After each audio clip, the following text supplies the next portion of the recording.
Going down to 3-inch. All right, we got some stuff down here. All right, let's look at this.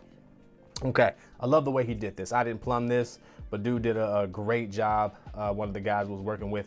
And right here, I love, look at everything is clean. All of his joints are clean. So when we're doing PVC piping, remember we're using primer and glue, which means primer goes on first because the primer softens up the pipe, and then you're gonna put your glue on, all right?